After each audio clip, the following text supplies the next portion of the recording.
Hello everyone, coming to you again with another Classic Movie Monday, and today I wanted to briefly discuss the film Lawrence of Arabia, the 1962 epic adventure drama film. And yeah, that's kind of a lot of genres to kind of take in and clump together, but that's basically how it's categorized. The interesting thing about this film is that it's actually based on the life of an actual man who went through this sort of a journey. Again, I don't know if the journey or adventure is as accurate as it is portrayed in the film, but what I can say is that it seems to give a lot of attention to our main character, Thomas Edward Lawrence, or as he's mostly called throughout the film, Lawrence. No one really calls him E.T. Lawrence for short or anything like that. It's just his last name. And he's played by Peter O'Toole. And basically this film tries to focus on his adventures and journeys throughout Arabia. And it starts off with him being a British lieutenant, and this is during World War I, so to give you kind of a background as to the time period. And basically the British have ties to the land within Arabia, and they have a lot of allies with various tribes, and initially they wanted Lawrence to see the progress of one of the tribes in particular and how they are doing against the Turks, which is basically who England is sort of against.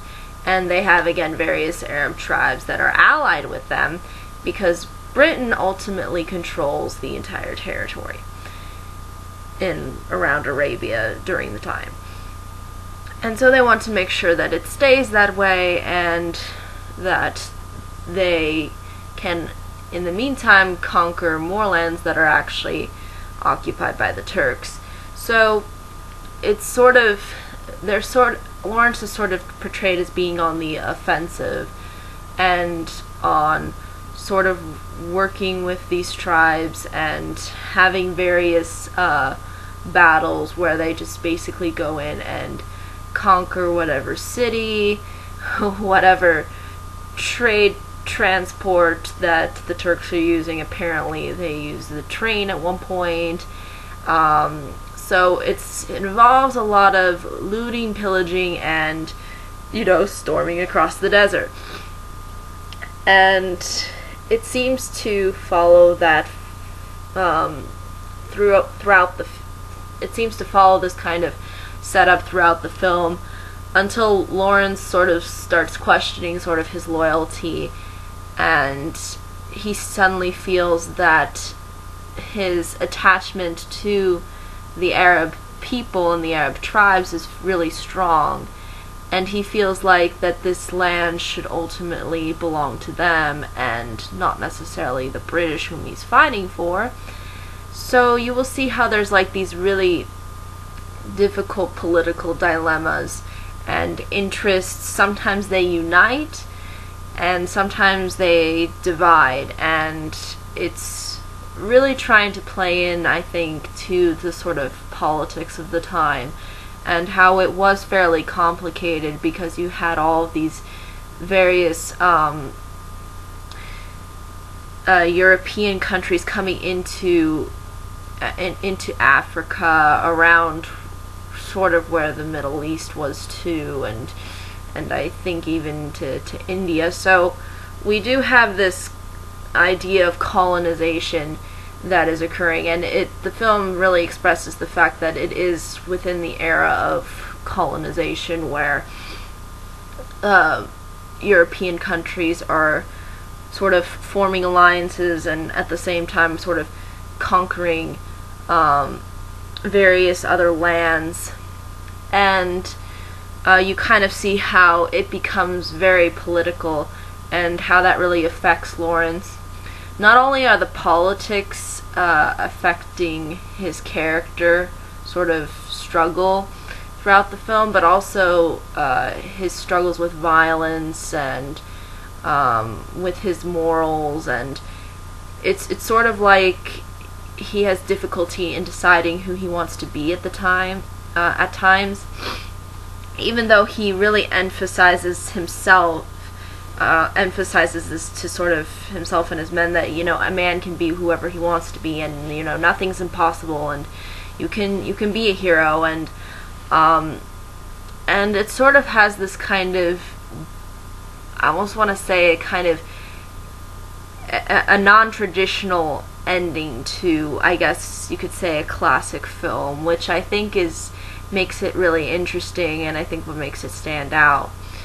Not only is the story really complex and in-depth, and also the characters are fairly engaging at times, it also has a very nice atmosphere going for it. You really do feel like you're in the desert when you watch this film.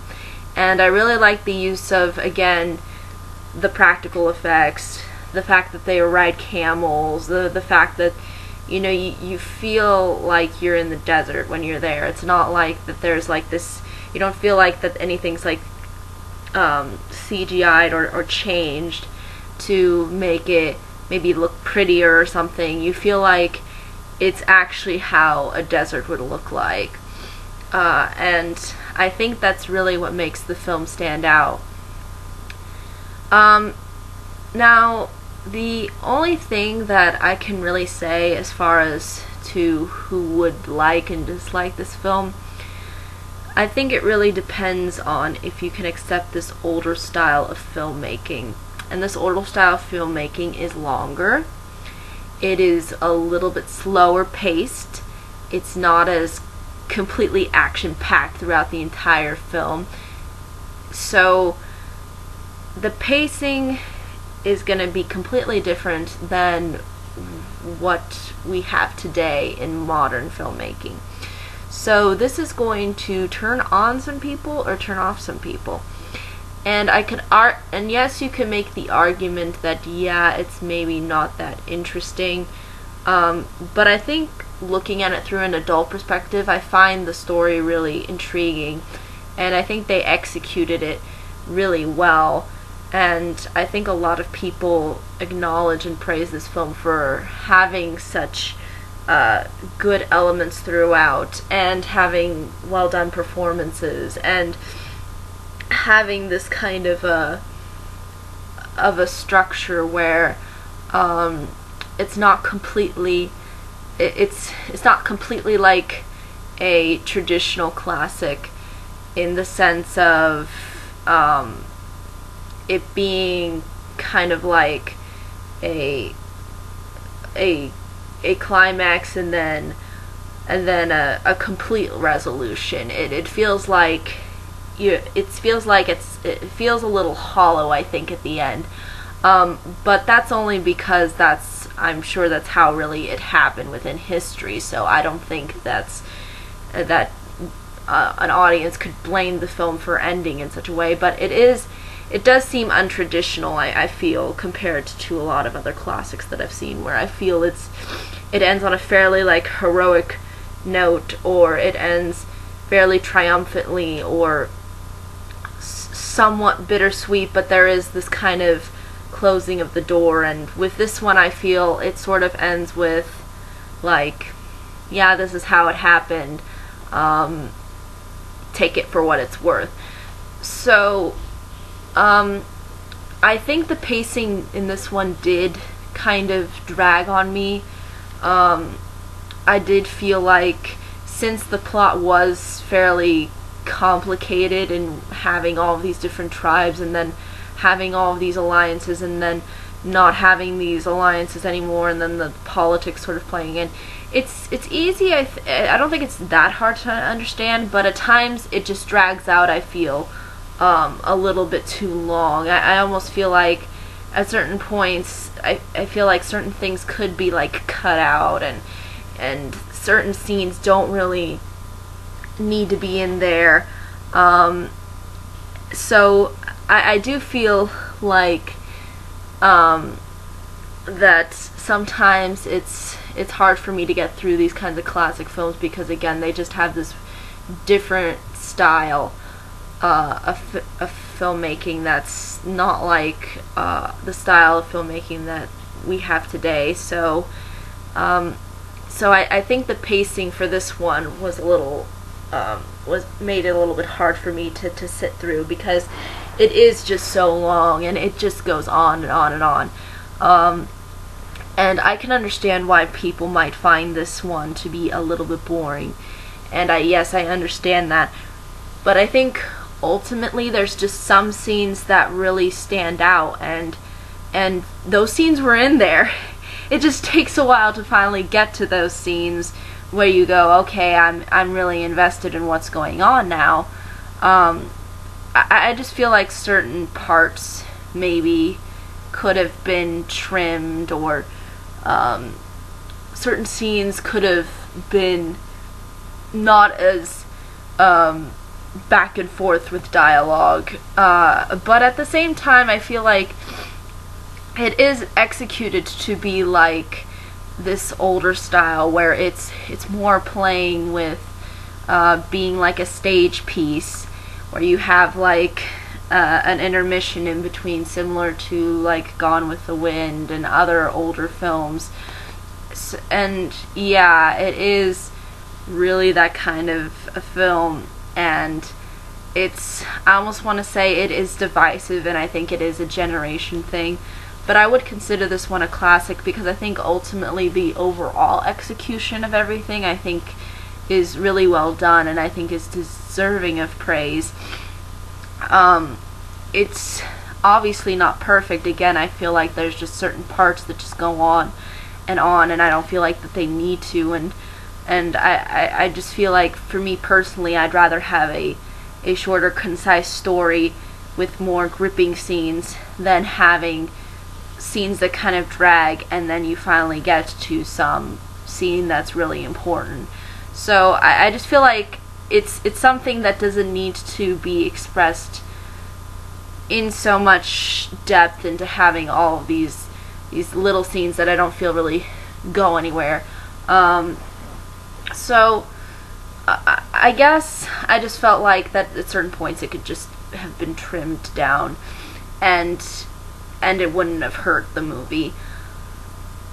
But I really think overall that's all I can really say about this film, because again, I don't want to give the plot away, I don't want to give away the ending, and I don't want to really give away, a lot of the characters, because there are a lot of characters in this movie that Lawrence comes across, and you'll see how they develop relationships with him, and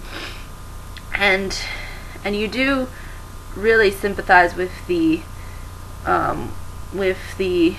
Arabs. I feel like you get to know the Arab tribes more than you do the British, and the movie kind of paints the picture as if a lot of the British are just, snobby and uptight and just care about themselves, and I mean, that might have been what E.T. Lawrence went through, I don't know, but again, it doesn't leave room for a lot of depth, at least on that spectrum of the film. So they are kind of just one note, and every time they came up on the screen, I just kind of wanted to go, these people. I don't want to watch these people. Let's go back to the tribes. They're a lot more interesting. So I guess that's maybe just for me personally. I feel like that, these kinds of one-note characters that are only designed to kind of be like the twirling villains. I mean, not completely twirling villains, but still they're really portrayed as like, kind of one-dimensional jerks throughout the entire thing.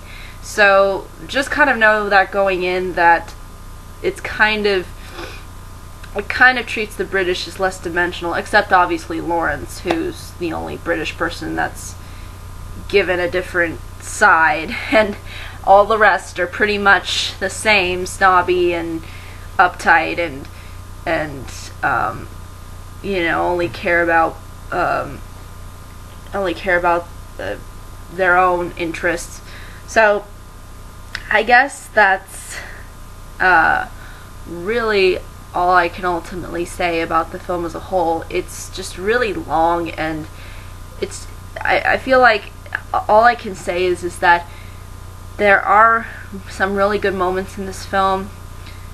I just feel like that at times it just dragged for me, and I couldn't get myself engaged again until a while. So it is that kind of a film.